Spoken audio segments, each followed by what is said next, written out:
Hey YouTube, it's Tyler the Antenna Man. Many of you are probably drawn to my YouTube channel on the basis that you can receive dozens of free over-the-air channels with a decent antenna setup. But the fact of the matter stands that antennas do have their limitations, especially in very mountainous areas. This is why I wanted to make this video on the subject of free-to-air satellite TV.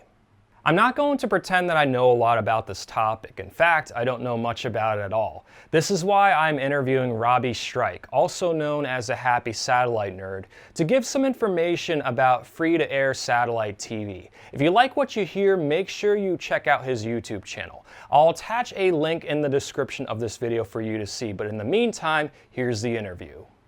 Alright, so this is Robbie Strike, the happy satellite nerd. How are you doing, Robbie? I am doing excellent today. Excellent. So as I said, guys, I don't really know much about free-to-air satellite TV, so this is why I'm having Robbie with me talk about it. I have a few questions that I'm going to ask him. The first question I'm going to ask is, what is free-to-air satellite TV?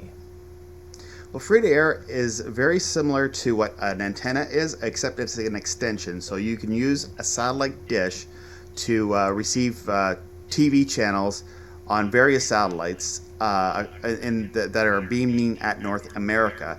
So for that example, I get a lot of the channels that are broadcast channels are free and in the clear.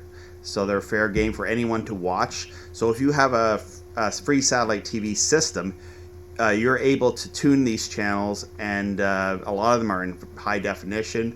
They're free. You just need the equipment and the setup to do that.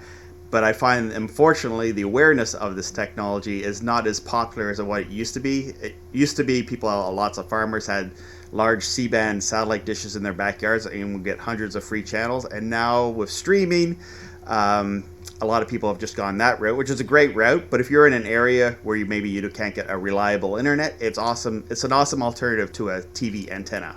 Yeah, no doubt. I get a lot of people that email me that are in a very rural area surrounded by mountains. And again, antennas have their limitations. And if you're in a very bad area, it sounds to me that like free-to-air satellite would be at least some kind of option beyond the regular paid satellite service that a lot of people have. How big are the satellite dishes with a free-to-air satellite system? Well, there's two kinds, and the one I use that I get most of the channels from is my C-band dish, which is an 8-foot, big, old, ugly satellite dish. They still say it's ugly, but it brings in hundreds of beautiful free television channels with it. So I do have an 8-footer C-band dish, but I also do have some smaller KU-band dishes. And the KU-band dishes are about 90 centimeters. So you can get Galaxy 19, which has several international faith-based channels, and there's a few movie channels and family entertainment and kids channels. And you can also get 87 West that has PBS with PBS Kids and several other PBS channels. And also on KU band, you can get several of the news feeds. So you get the backhauls of when the news vans are about to do a broadcast.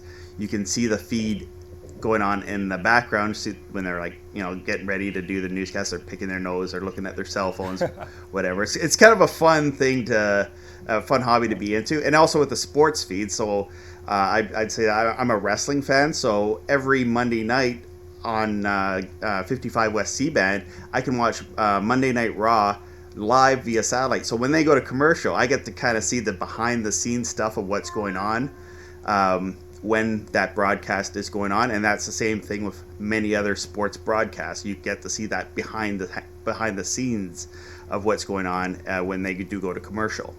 Wow, that's actually really cool, because I used to work in a newsroom and we had to deal with live trucks. And again, that behind the scenes kind of footage is a lot like raw footage from a wedding. Like, most of it may not be intended to see, but if you can see it, sometimes it's complete gold.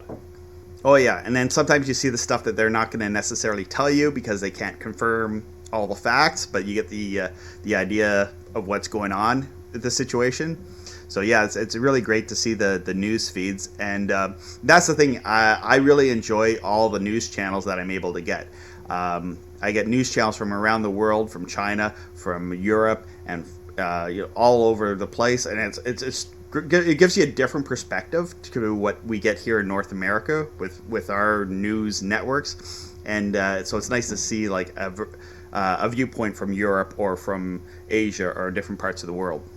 So how much does the average setup cost for a free-to-air satellite system? I can tell you with an over-the-air antenna, I know there are some of you out there that'll bargain hunt and get those junk antennas for 40 bucks, but I'd say the average antenna install is probably about $200 to $300 with all parts and material. How much is an average free-to-air satellite system? Well, I'd probably say for a basic entry-level KU band system would be around $200.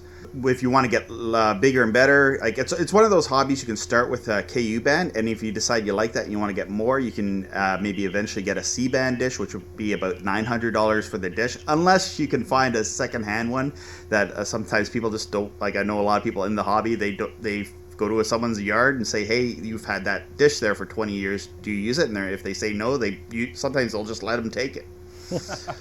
Oh, that's a really good deal then, at least for the entry level. I had no idea what the cost was. I thought that maybe it'd be closer to like $1,000, $2,000.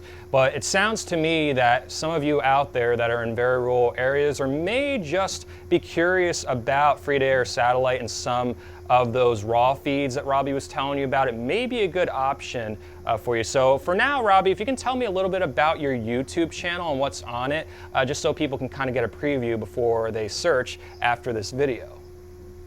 Yeah, sure, absolutely. So my channel, I've been calling it Ottawa Octane for, I don't know, since 2006.